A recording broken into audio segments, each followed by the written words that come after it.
Hello, folks. Welcome back to World War II TV. And I'm joined today by Mark Scott, who will be talking about the men featured in his book, We Fought on D-Day, Ulstermen in Normandy. Links can be found to the book in the description below. I'll hold up my copy here. If the green screen is picking up the cover, they're making it look like it's a see-through book. It's not. It's just because the green screen and that the cover is green. It's about riflemen. So that's what the subject. So don't forget, folks, if you're new to the channel, that description is where you'll find all the things you need: social media links to the books of my guests, and you can learn how to become a patron or YouTube channel member. But I'll bring Mark in now. Good evening, Mark. How are you today? I'm great, thanks. Yeah, thank you for hosting me, Paul. It's great to be here. So it's an obvious question, given we can all hear your accent, but how did you come to this story of the men from Ulster who served in Normandy? Yeah, well, this is my third book. There is a link. The first two books were First World War, and the first book was actually called The Man Who Shot the Great War, and it came out of a documentary which I researched for. The documentary was based. I'm sort of going slightly off track here, but I think your viewers may be interested. But we love rabbit holes. It's good. Yeah, it was based on a Royal Irish rifleman in the 14th Royal Irish Rifles. To cut a long story short, he brought a camera with him to the front. He took photographs during the 1st of July battle, amongst other things. And I researched the documentary for a film company called DoubleBand Films. The director was a chap called Brian Henry Martin from Belfast here. And that film, it was released about 12 years ago, and it was a success. The research on that then I turned into a book titled The Man Who Shot the Great War, same as the documentary. There was a personal interest in it, in that my great-grandfather was the photographer's sergeant in the 14th Royal Irish Rifles. That book then led to a second book based on some of the same characters. It's all factual, and it touched on the operation to recover the body of the unknown warrior in 1920, and it was titled Among the Kings: The Unknown Warrior, An Untold Story. So after that book came out, the film producer from the first documentary approached me, and he said, Mark, I made a film 20 years ago, and I interviewed 8 D-Day veterans from Northern Ireland.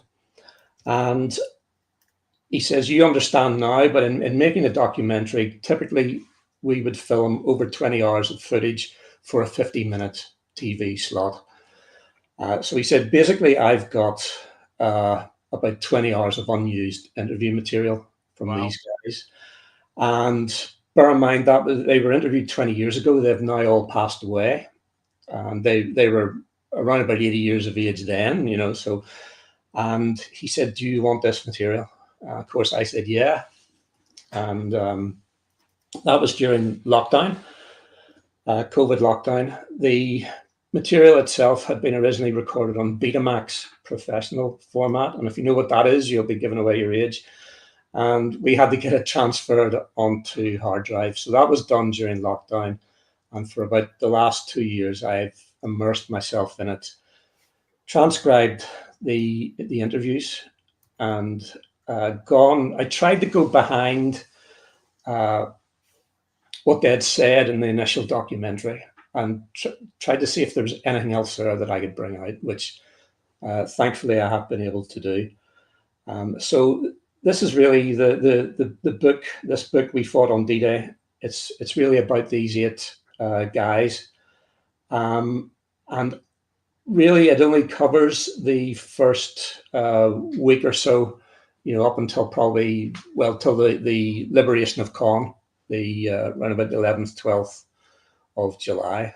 Well, this weekend, I suppose, 80 years ago. So yeah, that's the gist of it.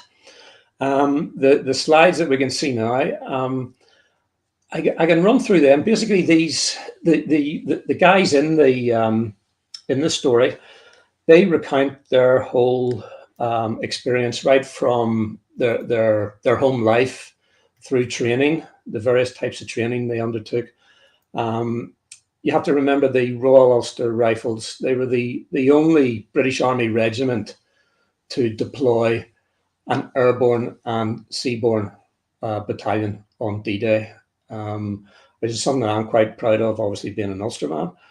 And I think as we get on to the story, I think you'll be quite proud of it too, Paul, because you have a bit of skin in the game here, I think. I do, but I always feel guilty because for those who follow the channel, you know, my great uncle who was in the Royal Ulster Rifles, you know, he had no connection with that part of the world at all. He's from West London. It just happened to get a commission into the regiment. Obviously, was incredibly proud of his connection with the regiment and served with the London Irish after war. But when I was at the ceremonies in June last month with my poppy badge with a Royal Ulster Rifles cap badge below it, I kind of, when people spoke to me and, you know, speak back in my Essex accent, oh, okay, so you're not a real, no, I have to kind of explain my connection. But, you know, as we've talked about many times, Mark, you know, by 1944, Welsh regiments were full of English and Scots regiments were full of Welsh and, well, you know, that's just how it was. But I'm really intrigued, and you know, the book it does focus on that deeply embedded Northern Irish tradition of serving in the British Army, which comes out through the story. So I'll hand it back to you. Yeah. Well, obviously he was a very lucky man because he could call himself an honorary Ulsterman. You know, yeah. Maybe that honor carries on down to yourself, but well, let's hope so. Yeah, because I kind of cashed in on it quite a few times. I'm very proud of the fact that my great uncle was there, and you know, I feel a bit embarrassed that I don't have that direct connection, but you know, that's where my great uncle was, and that's where my interests are. But anyway, let's go through the slides and here. And folks, please fire away with questions. There's lots of opportunities to ask Mark about these guys and the process of transcribing these interviews. So back to you, Mark. Yeah, so this the front cover of the book, which you've already showed us. We fought on D-Day, Ulstermen in Normandy, in their own words. The chap on the front isn't actually an Ulsterman. He's a Royal Ulster Rifleman, but similar to your great uncle, he's actually from London. And the guys who we're talking about, I'll get back to him shortly. So we've got Bill McConnell, who was 1st Battalion, Ulster Rifles Airborne, 1st Airborne Battalion. Along with him, Sam Lowry, also 1st Airborne. Hamilton Lawrence was 2nd Battalion. And the chap on the right, Jimmy Bowden, he was actually 591 Antrim Parachute Squadron Royal Engineers. Now, out of all of the 8 men, he would have dropped.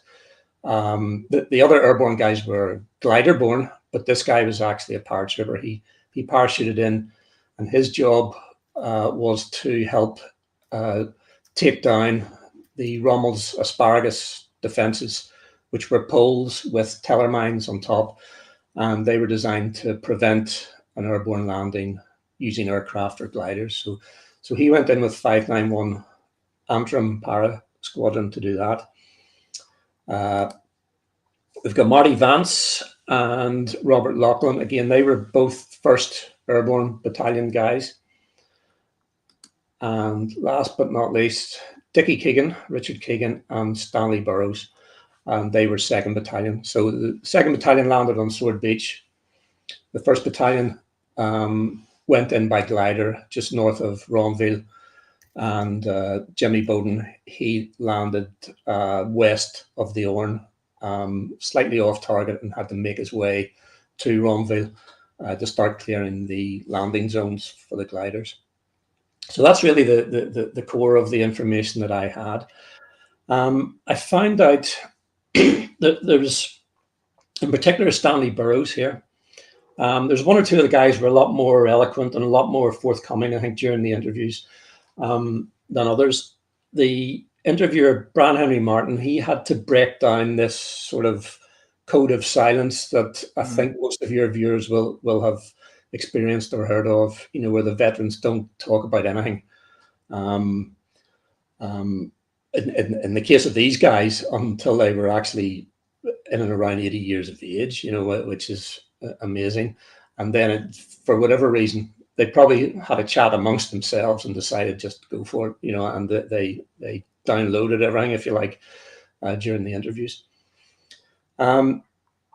Some of the guys came out with little one-liners that really wouldn't have, made it into the documentary. They were, on the face of it, seemed quite irrelevant. And you have to understand as well that the original research on this 20 years ago, there were very few databases online. There was very little information online. And the original research for the documentary was all paper-based, basically. So there's a lot of material that we have the luxury of being able to view from our homes now via a computer screen that would have had to have been researched perhaps at Kew or at various regimental museums, you know. So we can pull a lot more out of it now. Stanley Burrows, he made a comment, and he said that he quite correctly stated that when the 2nd Battalion of the Ulster Rifles landed on Sword Beach, everyone landed on the beach, and all those who landed got off it again. They had no fatalities, which I think is remarkable. I mean, they were second wave, but even at that, you know, the beach was still under fire. They did take casualties. They took about a dozen men wounded to sniper and mortar fire, but no fatalities. Now, he made a comment during his interviews, and he said that he had been approached and there was chat of someone or people being lost at sea. And because he was there, obviously, he said, no, that was incorrect. There was no one lost at sea. Everyone that landed on the beach got off it again. So in my initial research, I started trawling Commonwealth War Graves database, their online website. And from that, I could see that there actually was one 2nd Battalion casualty on the 6th of June, 1944, a fatality. And it was a guy called Whitehorn. When I started to research him through the battalion records, through the official history, which you can view online. I mean, I think if you go through the World War II chat website, you can probably pick up on it. And on it, Whitehorn is mentioned, and his death date is actually the 12th of June, 1944. So this guy Whitehorn, at various stages over the last 80 years, has had 2 dates of death. So I started to research documents in the Ulster Rifles Museum in Belfast, and I found a sheet of 6 pieces of paper. This image that you're looking at now is the last page. And I couldn't understand the relevance of it, but all I did know was that it belonged to a captain called Ryan, who was a captain within the headquarters company of the 2nd Ulster Rifles. And I scanned through it, went through it a number of times. As you can see, it gives you, you know, service numbers, rank, names, name initials and position, if you like, or role. And with him being headquarters company, a lot of the guys here, they're specialists. You know, you've got the medicals, the medics, drivers. You can see their regimental aid post, clerks, etc. But the column here that you see under column 3, I couldn't understand what that was. You can see on the column to the right of it, a couple of the guys obviously are in charge of vehicles. There's a 3-ton SAA, small arms ammunition, and 1,500 weight SAA. So I happened to look at one of the numbers, and I picked up through, again, I think it was probably through World War II chat or whatever, one of those websites. And I recognized that one of these numbers was painted on the side of one of the landing craft in the original photographs that we see of the you know, the activity on Sword Beach. So that got me thinking. And when I looked at Whitehorn, I saw that next to his name is the number 3211.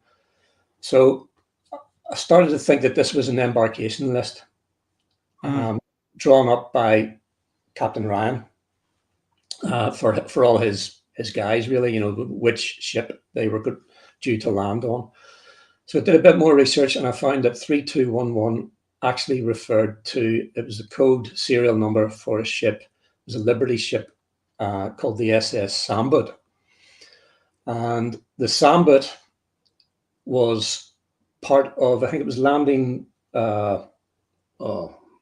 Landing Force L. I think that was it. Basically, it was a reinforcement. It was a convoy of about 12 ships, escorted by 4 Royal Navy destroyers. They left Southend-on-Sea on the morning of the 6th of June at 6 a.m. And they weren't intending to land until the 7th. The idea was that the ship would land on the 7th of June. On board, there were detachments from a number of regiments, totaling 560 or so men. And I found that a detachment of 12 Ulster riflemen was on board. And it included Whitehorn here, Jim Whitehorn, who was an MT fitter. And the idea was that these guys would land on the 7th of June and make their way inland with the vehicles that they also had on board and resupply the battalion wherever it may be on that date. Unfortunately, right about midday on the 6th of June, the ship was shelled. It was shelled from the large coastal batteries. I think they're 14 or 16-inch batteries from Cap Greenay, Calais. Mm-hmm. And what happened was, while the ships were at Southend-on-Sea, a number of them were flying barrage balloons. And as they made their way past Dover, the barrage balloon on the SS Sambit silhouetted against the cliffs. And one of the Royal Navy destroyers came alongside with a megaphone and hailed the captain to lower the barrage balloon, as it would be able to be easy then for the German guns to range onto it, which is exactly what happened. So 4 shells were fired, 2 hit the Sambit, and with the amount of, as you can see, even from this smallest, small arms ammunition, fuel, artillery ammunition, that was all crammed on board, and straight away the ship went up. Fire started, explosions started. The ship eventually went down. There were 136 men killed, and it's actually, I need confirmation of this, but I believe it's the first ship sunk on D-Day, first Allied ship sunk on D-Day, and as far as British forces are concerned, this incident represents the largest loss of life in one incident on D-Day, and I certainly hadn't heard of it. But again, my knowledge is quite narrow but deep, if you like. But it's fascinating that, that if you'd landed on Saul Beach, of course you wouldn't know about this. It didn't happen there, but it's still, as you say, it's the same unit, but it's just reinforcements coming in a different part, and it's that process of researching that takes you down a route. And how come that isn't being remembered there? Because it's a separate incident. It's remarkable. Yeah, I mean, this is it. I mean, Stanley Burrows probably didn't know there was a detachment of 12 men put on board this ship. Everything was done, as you know, in secret. And if 12 men left their staging camp, no one else is going to know why. So anyway, yeah, so that happened. Remarkably, you can actually watch it. Imperial War Museum, the link to this is actually a still from film footage. And the link to this is in my book. You may be able to put it up later, I don't know, but so that people can actually click on and view it. And it's part of a series of short films, about 1.5 minutes long. And this was filmed by another ship in the convoy. And before this scene, there's a padre, and he's giving a service to all the guys on deck. And obviously then at that point, the Sambit is hit by this artillery, and the cameraman turns his camera across, and a couple of 100 yards away, this ship is on fire. So on board this ship, as we see it, so this was probably 12:30 a.m. afternoon, or 12:30 p.m. actually, just afternoon on the 6th of June. And on board there was Rifleman Whitehorn. He was initially reported as missing at sea. That classification was then changed to killed in action at sea. So someone who knew him must have given evidence supporting the fact that he was actually killed, probably during the initial explosion, the initial hit. Because it took place at midday, a lot of the guys were on the mess deck waiting to get fed, and that was basically almost exactly where the shells struck. So there was a high number of casualties, probably for that reason as well. The ship itself, then, we know where it is now because the Royal Navy, it burnt out, it burnt itself into a hulk, but it was then in the way.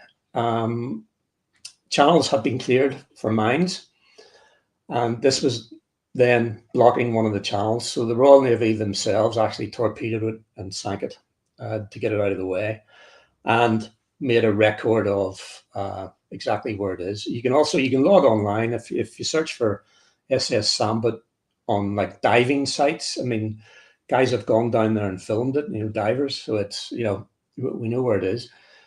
So back to the guy on the front cover, Jim Whitehorn. On the 6th of June, he actually came from Stepney in East London. He was married. His wife was called Emmy, and they had a 9-month-old daughter called Doreen. So he was killed. Emmy was widowed, and Doreen lost her father. And through the research that I carried out, I was able to track down Doreen. She's now 80 years and 9 months.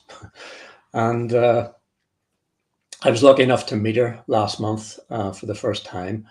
A service was held. I managed to organise a service. The Police Service of Northern Ireland Pipe Band went to Ulstermen last September. Doreen Fuller, she's now called, and her family all attended a service of remembrance for Whitehorn. Out of the both of the battalions of the Royal Ulster Rifles, because at the time of his death, he was the first rifleman killed in action on D-Day, and he had been effectively forgotten about and misremembered at various stages. So it was quite a thing to be able to tell his daughter exactly what happened to her father 80 years later. So that's him, Edmund James, or Jim Whitehorn, the first rifleman killed in action, 6th of June 1944.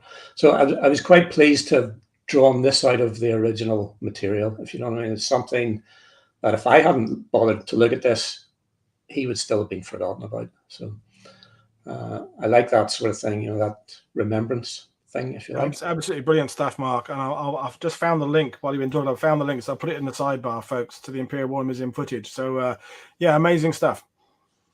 Brilliant. Thank you.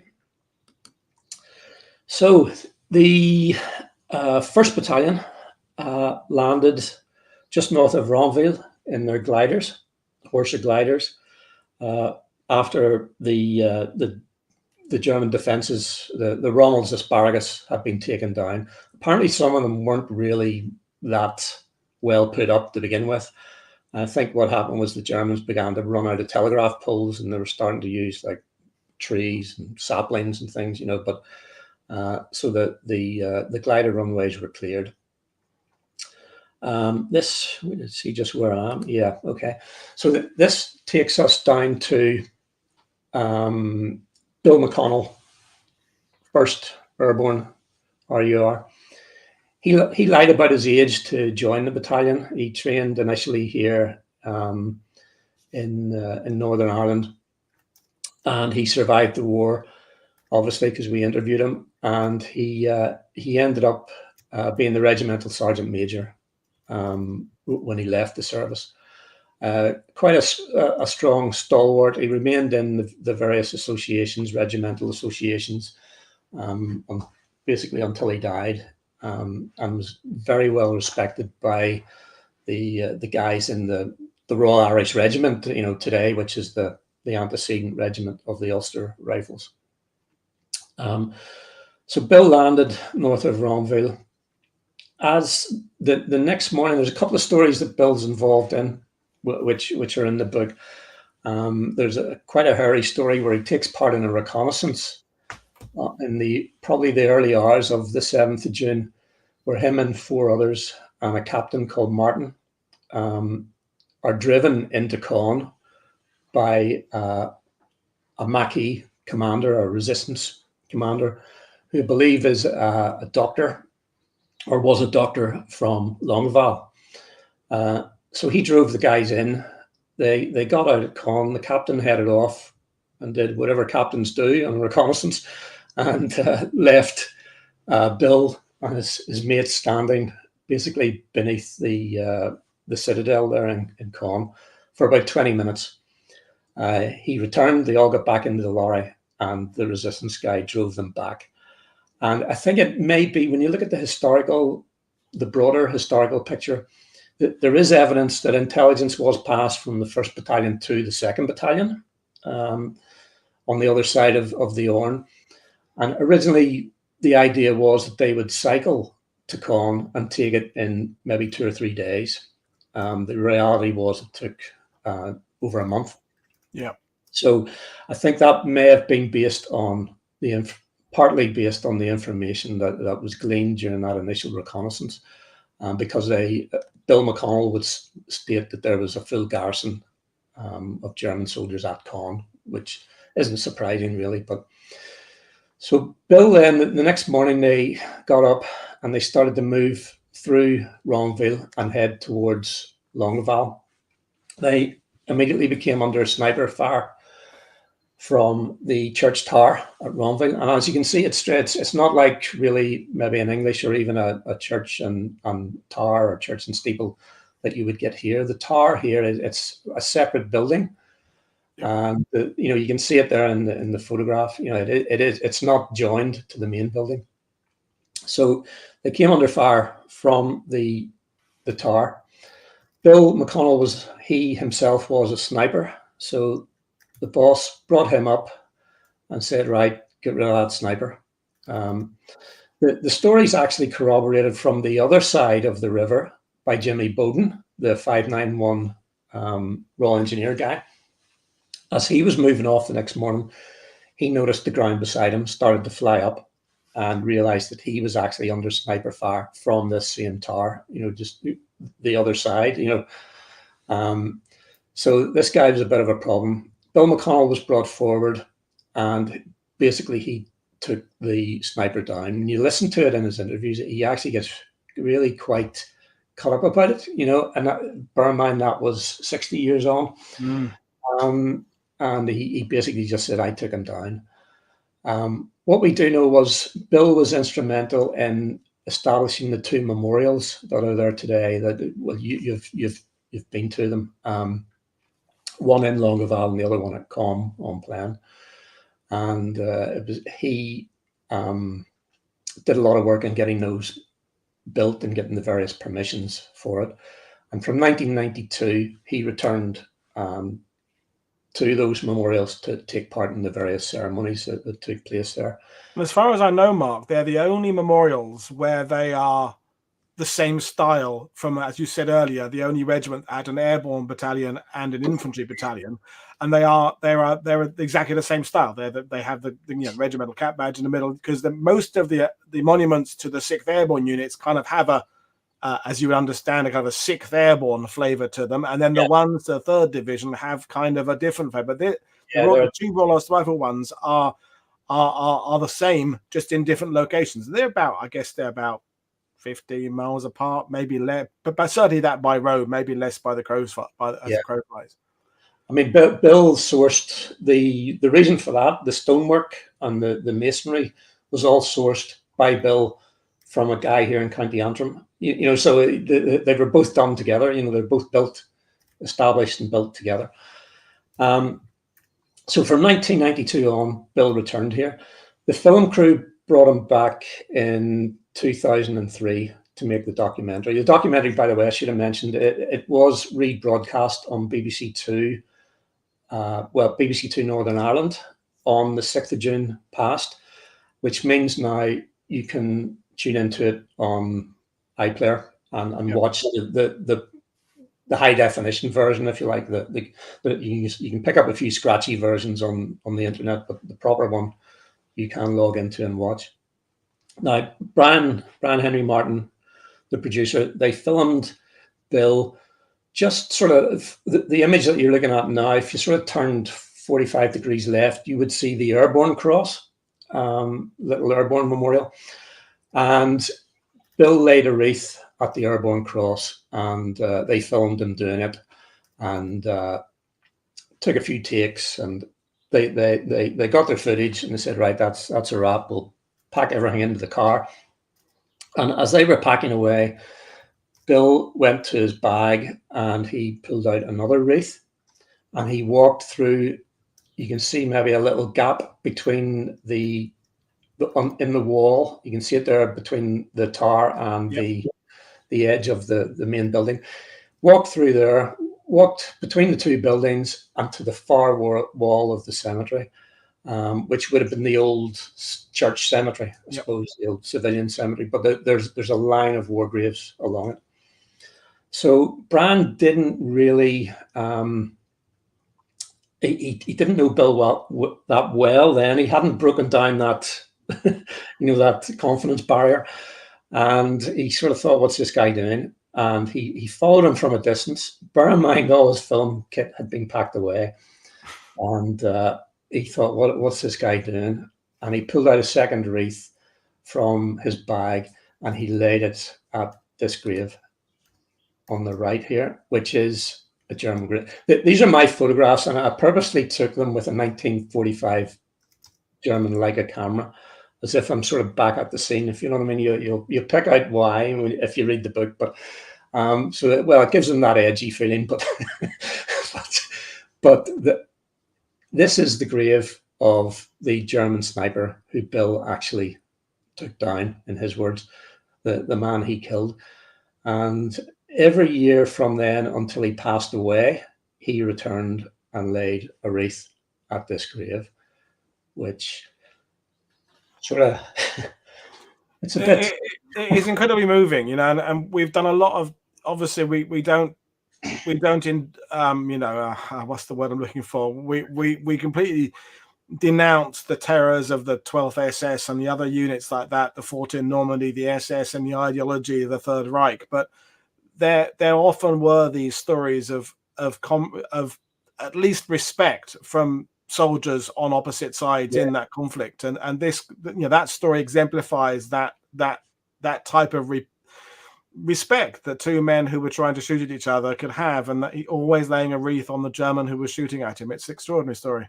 I suppose Bill could put himself in that German's shoes, and when you think about it, I mean, he was there. He was obviously a skilled soldier. He was a trained sniper, but he was in that tower trying to hold back this tide, and there was really only going to be one outcome.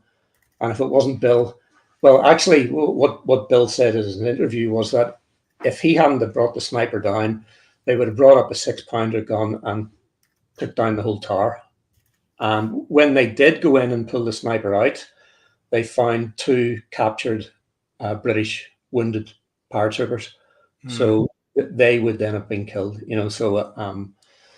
but yeah, I mean, it does show mutual respect, and I'll get on to the 12th SS shortly, and there's definitely a difference in how people think about them.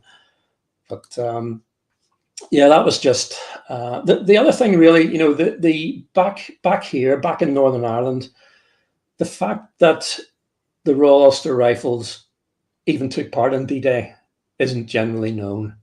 It wasn't generally known 20 years ago, and that was the motivation for Brian in making the original documentary. And even now, it still isn't. I think maybe with the political situation, without getting into a whole can of worms there, generally soldiers here kept themselves to themselves. And it was quite a surprise when I released the book just last month to a number of people here when they actually realized that the Ulster Rifles deployed 2 battalions, airborne and seaborne, let alone the fact that they were there at all. The other problem that I found with the research, and maybe I do actually know from our initial conversation, probably over a year ago, was that the forces opposing, particularly the 2nd Battalion, again, that wasn't entirely well documented historically in the old paper books and maps and things that we found, to the extent that I actually had to get my publisher to draw up this map because I couldn't find one that showed the 12th SS Panzer Division at Com on the 7th of June, 1944. So you can see it here. The 1st Battalion, they're over on the far right, east of the Orne River and Orne Canal. The 2nd Battalion obviously landed on Sword Beach, made their way through Hermanville, Pierre-sur-le-Dan to Annecy, and then they put in an attack on the 7th of June at Caumont-Plain. Now, the other line here on this map is the boundary line, and it's relevant. It becomes relevant later. This is the boundary between the 3rd Canadian Division and the 3rd Infantry Division. You know, even at that, before I even go into the 9th, what is it, brigades? Yeah, that whole confusing mess. Yeah. It's confusing to us now in the heat of a battle. You know, what could go wrong? You know, you've got the 3rd Division. Oh yeah, the 3rd Division. No, the other 3rd Division. Yeah, right. You know, so there's certainly I record from the guys' accounts a friendly fire incident on the 1st Battalion down near Longueval when Canadian artillery opened up on them. And I think that was due to the fact that they wore their airborne helmets and they possibly were mistaken for the German style helmet, you know, the German helmet. There was an officer, he had to actually swim across the river and the canal and grab the Canadian major by the throat and tell him to stop shelling his men. So the 2nd Battalion then, they basically both, the 1st and the 2nd Battalion, they both had similar 7th of June, if you like. They both came up against little, almost like medieval walled villages. The 1st Battalion, they came up to St. Honorin, and the 2nd Battalion at Caumont-Plain. And these were little villages with walls around them, quite high walls, relatively speaking. And it made reconnaissance difficult. They didn't know what was behind these walls. They couldn't easily establish it. The 1st Battalion, they were knocked back into Longueval, where they established themselves and dug in. And they took a number of fatalities at St. Honorin. And the 2nd Battalion, we have a similar story. The 1st Battalion were up against 21st Panzer Division elements. Again, I was able to get access to, it was through an RAF website actually, where they have transcriptions of German communications, telecom communications. And by reading it, you can see that the 21st Panzer Division were in a bit of disarray. Even from their own side. Later on, I'll talk about Kurt Meyer, the commander of the 12th SS. And he mentioned that on the 7th of June, the 21st Panzer Division, who were on his right flank, couldn't get their act together. They couldn't get formed up to advance when he wanted them to. So you've then the 12th SS Division themselves. On the 6th of June, they made their way in through Caen, and he established his headquarters opposite where the prison is today. There's a little pizza shop there you can go to, and that was his headquarters. The following morning, then, he moved out to the Abbey d'Ardenne, which is just at the edge of this map here. He deployed 3 of his 25th Panzer Grenadier battalions, basically in an arc across where the red arrow is there on the left at Com. So he had his 1st Battalion on the right, 2nd Battalion in the middle, and then 3rd out towards Carpiquet Airfield on the left. And he then ordered them to advance. I think he sort of basically moved really before Hitler knew anyone was moving. He took a bit of an initiative. So the 2nd Battalion arrived at Com. They didn't know what was there, and they decided to put in an attack, and they put in an attack in company strength. Their D company went in. Again, that's my photograph. It looks like an original, but it's not. It was taken a couple of years ago. And this is the view from their start line. The wooded area on the horizon is common plain. It probably looked very much like that then from that distance. Today, there's no wall around it anymore.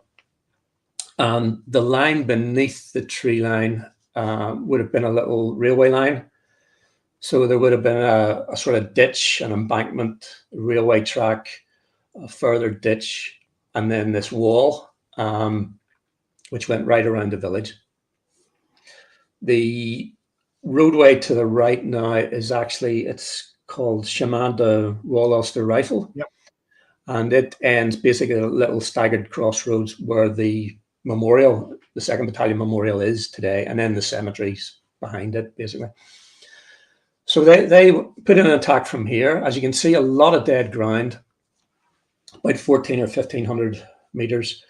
It was then, as we see it now, with a cornfield, and the guys advanced D Company, and that a few tanks from the, a few Shermans from the, oh gosh, what do you call them? The Yeomanry, the ERY. East Riding Yeomanry. Yeah, sorry. And they put in their attack. Proper reconnaissance wasn't carried out, couldn't be because of this wall. And the guys went in, and there's a couple of guys in the interviews here, Stanley Burrows and Dickie Keegan, and particularly Hamilton Lawrence was actually D Company himself. So he was involved in that initial attack. And they went in, and basically they got hammered and repulsed. There was a hole in a wall, and it was obvious that it had been set up to draw them in an ambush.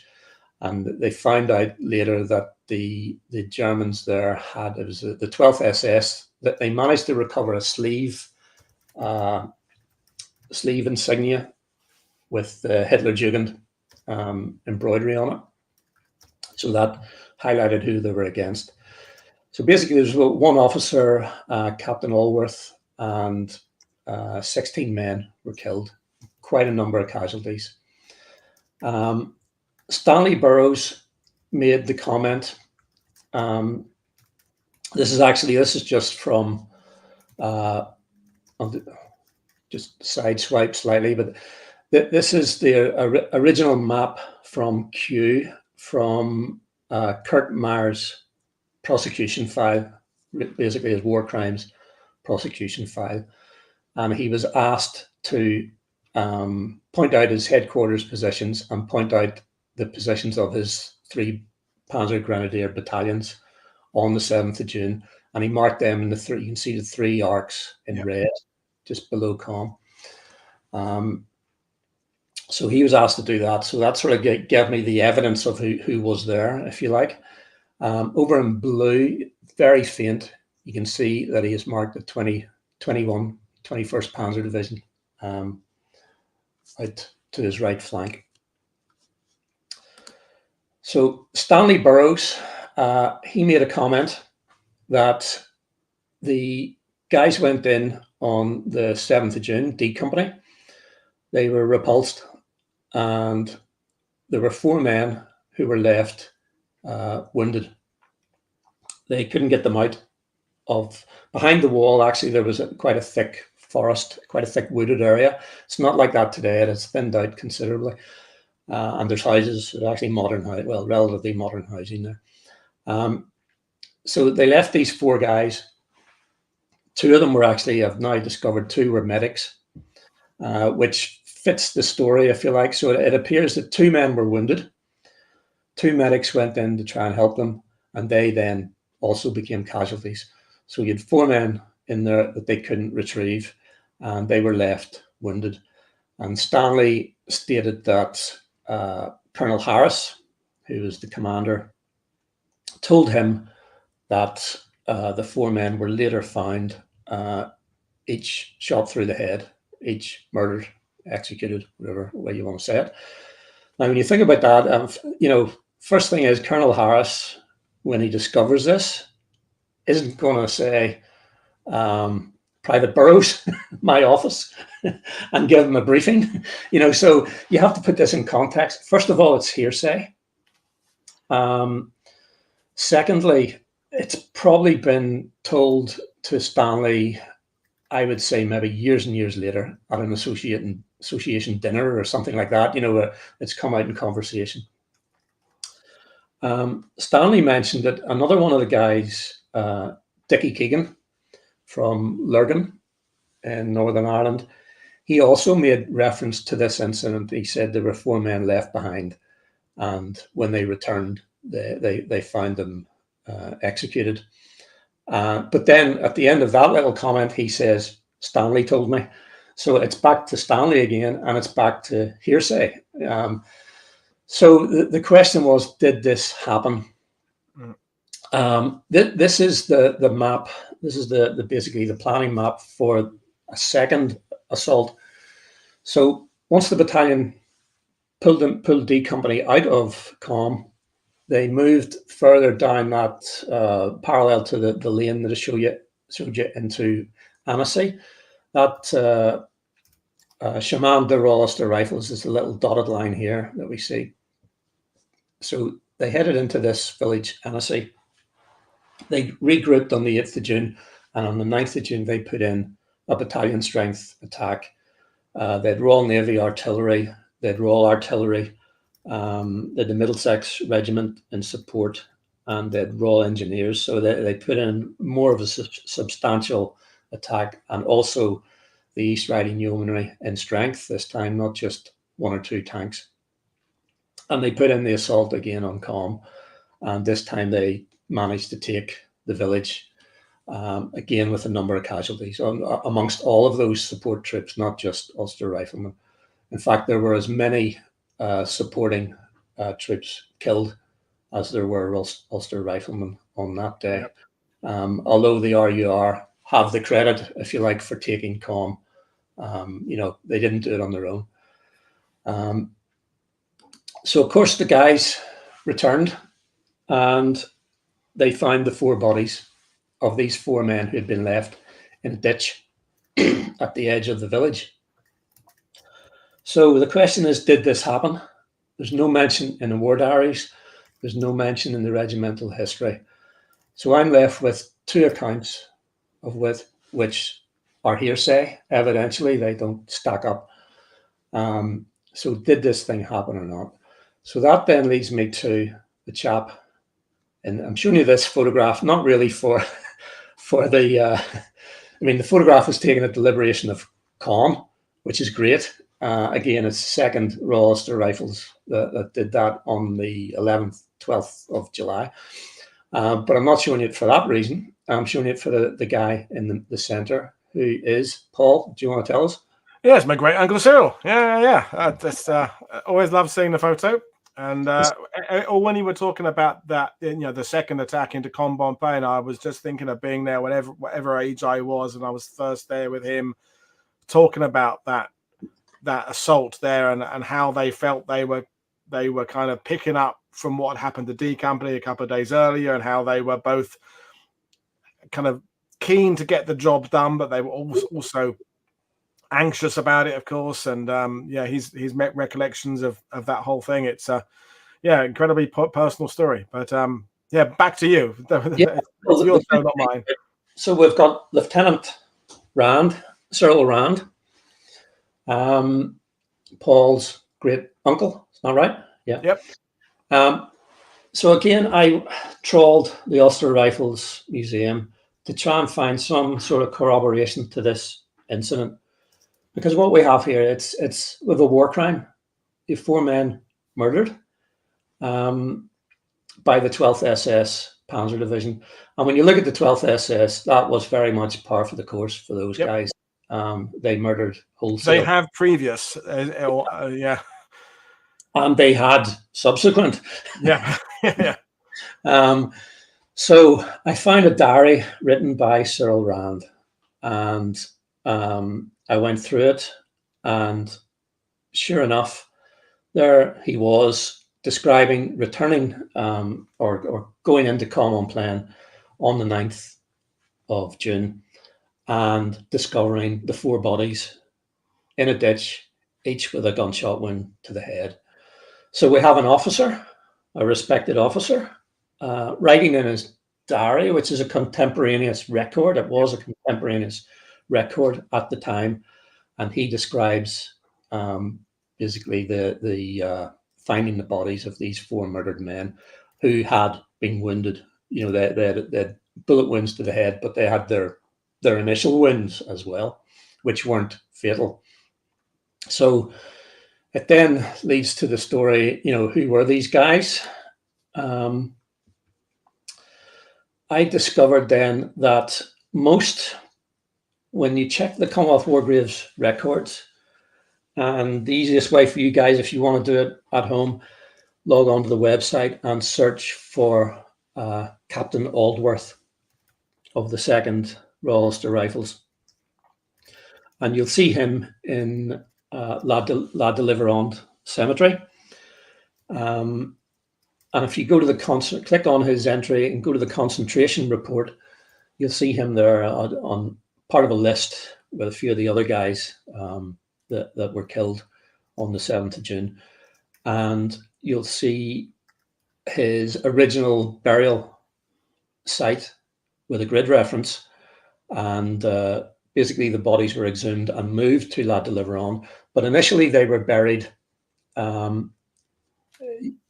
in the rough area that's covered by this photograph here. So this is the railway halt at Common. If I go back to this map, you can see it down where the number 74 is there at the bottom left of the map. You see the halt. So that was the objective on the day. Today, when you look at it, I'm sure if you're bringing tours or anything around, or any of the guys are looking at you, there is evidence that, apart from the general structure of the building, it does look like a railway building, and there's a little bit of platform, I think, just on the left there of where the photograph is. But there's also at the corner of the building, there's 2 pieces of like bent railway track to stop cars or trucks or trailers from taking the edge off the building. But it's interesting when you see that, you know, just a little bit of evidence that you can still see railway line, you know, the actual steel. And where the original guys were buried would have been where you can see the little car in the distance here, round about that area. So if you can imagine, the road that we are looking at would have been the railway track, really. There'd have been another little track alongside it, and then to the left of this road there would have been the wall, and then where the main action took place. So the original Ulster Riflemen were buried here, apart from 4. So here's another graves registration document, and you can see here the first 4 entries. So you have Rogers, Mullen, Michael Ides, and Valentine, 2nd Royal Ulster Rifles. And you can see there's been changes made to death dates in a couple of them. And I think really the final date, if we could, to fit the picture, really the final death date of the 9th of June is probably the date they were found. Yeah. I would argue that they died on the 7th when they were shot.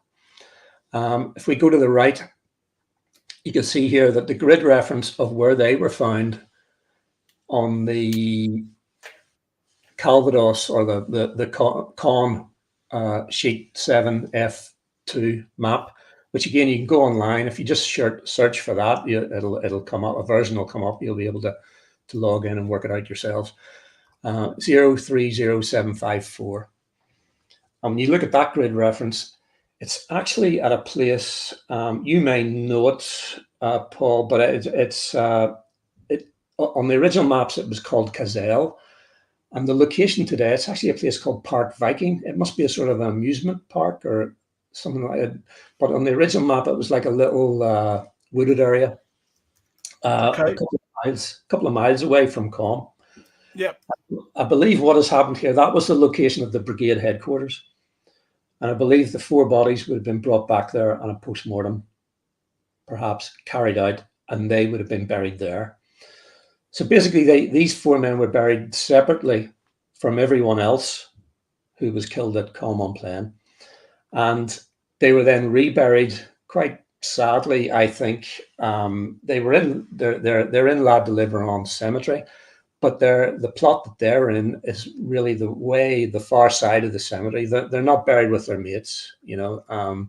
The other guys who were killed at Com, if you enter the main entrance of the cemetery, they're far left, and these guys are far right, which is, well, it's one of those things. They were exhumed on different dates, I suppose. The four guys themselves, with Henry Valentine, 24 years of age, from Holloway in London. Michael Michaelides, 36 years of age. He was getting on a bit, from Walworth in London. And they were both medics. I've discovered that they were stretcher bearers. And then the other two guys who were second Ulster Rifle D Company guys are Ernest Rogers, who was a corporal from Forestgate in Essex. And there's only one Ulsterman, Robert Mullen, 22-year-old from Shankle Road in Belfast. So I sort of put my head on the block, and I've called this out, that I believe that those four guys were murdered by the 12th SS, by the 25th, the 1st Battalion of the 25th Panzer Grenadiers, the commander of whom was a guy called Waldmüller. And we know that because Kurt Meyer, during his war crimes interviews, was also asked, when he indicated their positions on the map, he was asked who was in charge, and he listed the three battalion commanders. So again, coming out of this, I've touched on a war crime. Aside from the lad who was originally not remembered, if you like. Just before I leave this slide, there's a reference number for each of these four guys. And it starts off SSP, and then C, and then NWE, and then there's a 4-digit number. Each of them have this reference number. I've trawled Q and Commonwealth War Graves, and I cannot find what file that reference number relates to. And I think that the first three initials, SS, fair enough, P, perhaps prisoner, C would be Calvados, and then NWE, Northwest Europe. There are a number of files that I found in Q that have only been released in the last couple of years that refer to this type of thing, these type of murders. The other problem was the Canadians. They had quite a lot of interest in this because Kurt Meyer murdered 156 of their guys just the other side of the boundary that I showed you on the map. Yep. Now, they instigated an investigation and an inquiry, and they held their own war crime trial at Aurich in Germany, of which Kurt Meyer was found guilty. And the scope of their investigation was basically the borderline of that Canadian British line that I showed you at the beginning. But that wasn't really the borderline of where the 12th SS operated. If you look at that again, you'll see that there's lack of an overlap, if you like. That there's an area that wasn't covered by their inquiry. I found a file at Q that referenced a number of men murdered at Com. Didn't state who or where, but it gave the date, the 7th of June. This file was referred to the Canadian investigating authorities, and because it was assumed it was one of their cases, and I think it was then thrown back or turned down due to lack of evidence. And realistically, the Canadian cases, there were witnesses. Whereas this, if you like, it happened behind this wall at Com, and the only people in that village at that time were the 12th SS. So it's not to be devil's advocate for the Canadians. It's not like they were lacking enough to put Meyer in a trial. This this was another event, but they had enough. They had enough to put Meyer on trial for. So I can understand why they didn't bother to pursue that one. It wasn't going to add anything to their case they don't have already. But it could have been. It is complicated, the fact that, you know, from both the German point of view, because that's why I remember my great uncle saying that they had no idea there were going to be a 12th SS. They had been briefed in advance that 21st Panzer could be in the area, but because of the arrival of that one regiment the night before, they had no idea the 12th SS. And as you said, the lines between where the Germans were, the 12th SS and the 21st Panzer, are a bit blurred, and the lines where the Canadians and the Brits are a bit blurred as well. Yeah, unfortunately, it was on the boundary. But you know, you're right. I mean, if the Germans have 156 good cases to take to war crimes court at Auric, I mean, if they put these 4 weak cases along with that, well, then it could blow the whole thing. You know what I mean? The whole So I can fully understand that, you know, from a legal point of view, you know, from an investigation point of view. But Kurt Meyer was found guilty. He was sentenced to death. It was commuted to life imprisonment, and he ended up, he served about 8 or 9 years and then was released. There was a lot of political pressures at that time. Kurt Waldmüller, he made his way. He was basically caught up in the exit from the Falaise Gap, and I found the story of his demise in a. There's a bit of sort of rough justice, if you like, but he was making his way through a forest on one of the little motorbikes that you see, the old motorbike sidecar combo. There were 3 guys, him and 2 others, on this machine, and they were intercepted by Belgian partisans. And they did the classic cable across the road, pulled it tight, and flipped over the bike. One guy was left wounded. The driver, he was shot in the head, and they found the 12th SS, who came afterwards up this road. They found Waldmüller in a ditch about 400 yards away, in a drainage ditch. He had his genitals cut off, and he was sliced basically from his belly button to his throat. So he had a bit of a sticky end, but. Yeah, back to the memorials, I suppose. And this is the 2nd Battalion Memorial at Common Plain. The cemetery is just, as you look at the photograph, it's just over to the right. There's a little lay-by there where you can pull in. And the corresponding one for the 1st Battalion is in Longueval, and it's actually close to the junction of it's called the Rue Henri Davoisin.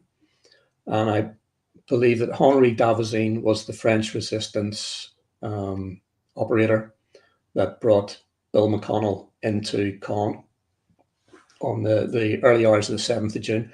His house was he was a doctor, local doctor, which probably gave him the access, if you like, to carry out resistance work. And he was obviously well enough off to have the vehicle to do it. But his house is just right at the very end of that road. If you look at it on Google Earth, you can see actually the footprint of the original building. I think it's been rebuilt. And his garage was actually used as a morgue. And actually, guys of the 1st Battalion would have been initially buried in his garden, which is quite macabre. But this, again, is the memorial to the 1st Battalion. This Bill, when he describes the building of this, he said it was placed basically where their frontline slit trenches were after they got knocked back from St. Honorin. So again, if you're doing any guiding or whatever, or visiting here, that it gives you an idea of the position of the 1st Battalion in the battle. And Henri Davoisin's house down the end of the road was actually taken over and used as battalion headquarters for a time. So that ends basically the presentation of the slides. You know, obviously there's a lot more in the book from what the guys have said, but I just wanted to explain things that have come out of this that probably people wouldn't have heard before. Well, that's the thing that I was going to, congratulate you on, Mark, is that, I've got stack loads of books of collated memories of veterans, and there are good books and there are average books, and the point is, though, you've actually uncovered stuff that matters. Not that the recollections of veterans don't matter as well, but that they are. We've all read those books where I enlisted in, I joined this, I went through basic training, my officer was Major Smith, I did this, I fought through there, I came back, I married my childhood sweetheart, and they're always moving, those accounts. They're always, we appreciate them, but what you've done is you uncovered that first guy killed from the regiment in that shipboard accident. You've then determined that, as far as you're concerned, these 4 guys, thanks to my great uncle's assistance posthumously with his diaries there, helped bring that to bear. And that's the point, is that to anyone watching this, you can collate memories, but you can also contribute the fundamental understanding of what happened at that time. And I think that's the important thing, Mark. So well done. Thank you. I'd just like to say, probably, I mean, I circulated this on my meager Facebook pages and whatever, but the event, the launch of the book on the 6th of June, the important thing for me was that there were probably about 15 or 16 family members of these 8 guys in attendance. Obviously that they've all gone now, they've all passed away, but I look at it, I did what I did here, but the book in itself is a remembrance. It's a piece of remembrance, and that's the important thing as far as I'm concerned. But I think there's a potential one of these family members watching earlier. Eileen Beggs Miller said her granddad called his first home when he married my gran Ronville. So someone watching, their granddad's house was called Ronville. So I'm assuming that's a 1st Battalion connection there. Yeah, I think this guy. This lady's been in touch. I think he was a company sergeant major. So these connections, and that's the other thing that's great about the fact that the book is out there, but also this interview with you is on the channel, because not a week goes by where someone doesn't contact me via the comments saying, can you put me in touch with this author here, or my relative was in that, and it starts these other journeys of discovery. So they've got a couple of questions for you about the research process, because you said at the beginning there the interviews were done and dusted 20 years ago. You couldn't go back and ask additional questions. You had to go with the footage you had, and obviously doing it during COVID time. Is it hard research? Mad Cat is saying, is it hard researching at the British Archives? I mean, as I don't know whether we were online when I pointed out to you. People have described me as a historian. I'm not a historian. I'm not qualified to call myself that. My background is I served 30 years in the Royal Ulster Constabulary. I retired 10 years ago, and in that 10 years, I've made these 3 books. My background is murder detective, and I've looked at this from an evidential point of view, and it's as if, these 4 murders and this one guy are reported today, and I've looked at it, and that's, but the regimental museums, I think that there's the Royal Ulster Rifles Museum in Belfast. I think you need to approach them with a bit of a serious head on, if you like, with a proper project, and they'll open up to you. The documents at Kew, I was helped with a guy called Michael Jackson, not the famous Michael Jackson. And he's originally from London. I mean, that's the problem living here in Northern Ireland. To go and pull a file in Kew, it effectively costs you about 500 quid, and you don't know what's there until you look at it. And it could be a load of rubbish, or it could be a golden nugget, But thankfully, I had this guy he's there quite a bit, and he was able to do a lot of work there for me. So geographically, it can be difficult. And you also have to maybe break down some of the human barriers when you're approaching curators and things like that. But the other thing is, a lot of the documents, like the list of names, where I found Jim Whitehorn's name, there's no context. So you have to find why that list was made. What it turned out, it was an embarkation list, so that took a while, to actually realize what you're reading after you've found it. So I hope that answers the question. It does, and it does. It's why people end up doing more than one book, because you end up, the tools you've learned doing the first book, you think, well, I might as well put that to use and carry onwards, because it's the research process can be both fun and, you know, annoying, because you get to dead ends and it's difficult to get to places. Then you have the breakthroughs and you find out, and you realize there are skills just in the process of, how to approach people, how to go in and contact these organizations, because we all know museums are underfunded, never enough staff. So going in there saying, I want this, this, this, and this because I'm doing a book, they kind of, you know, sometimes roll their eyes. You've kind of got to go in there and kind of break bread with them sometimes, haven't you, to kind of say that what you're doing is worthwhile. But no, well, it's been a marvelous chat with you, Mark. And folks, I'll hold up the book again, and the links to buy in the description below. And I put the links up to the Imperial War Museum footage. I put the links up to the Royal Ulster Rifles Museum, and I put the link up to the BBC iPlayer We Fought on D-Day documentary. So all of that is in the sidebar there. Yeah, been a great chat. Folks, I'm back again tomorrow.